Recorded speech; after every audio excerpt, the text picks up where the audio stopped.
Les ministres chargés de la justice et des droits de l'homme de la Confédération des États du Sahel (AES) expriment leur vive indignation et condamnent avec la plus grande fermeté les sanctions et autres actions de harcèlement visant des militants panafricanistes reconnus pour leur soutien aux idéaux panafricanistes et souverainistes des peuples de l'AES. Parmi celles-ci figurent notamment les sanctions décidées par l'Union européenne le 26 juin 2025 à l'encontre de Mme Nathalie Yamb, incluant l'interdiction d'entrée et de transit dans l'Union européenne, le gel des avoirs ainsi que l'interdiction de survol des espaces aériens européens. L'arrestation illégale, la séquestration dans une caserne et la mort suspecte de l'activiste feu M. Alain Christian Traoré dit Alino Faso en République de Côte d'Ivoire et les diverses mesures de harcèlement contre Dr Franklin Nyamsi, M. Kémy Séba, M. Ibrahima Maïga et d'autres panafricanistes en République française et ailleurs. Ces actes illégaux et inhumains constituent une atteinte grave aux libertés fondamentales et aux droits inaliénables et imprescriptibles de la personne humaine, en l'occurrence la liberté d'opinion, la liberté d'expression, le droit à la vie et le droit à l'intégrité physique.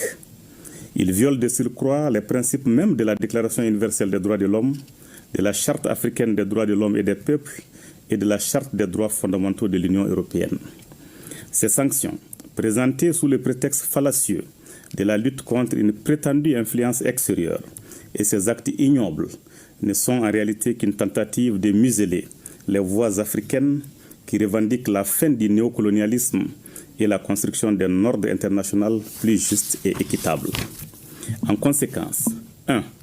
Tout en présentant leurs condoléances émues à la famille et aux proches de feu M. Alain Christian Traoré dit Alino Faso, ainsi qu'à tous ceux qui partagent son combat, les ministres de la Justice et des droits de l'homme de la Confédération des États du Sahel exigent des autorités ivoiriennes une enquête transparente et diligente pour faire toute la lumière sur les circonstances très troubles de sa mort tragique afin que les auteurs, co-auteurs et complices de sa disparition répondent de leurs actes.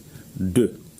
Ils expriment leur entière solidarité avec Mme Nathalie Yamb, Dr Franklin Nyamsi, M. Kémy Séba, M. Ibrahima Maïga et tous les panafricanistes persécutés dont le courage et l'engagement incarnent la volonté des peuples africains de recouvrer pleinement leur souveraineté.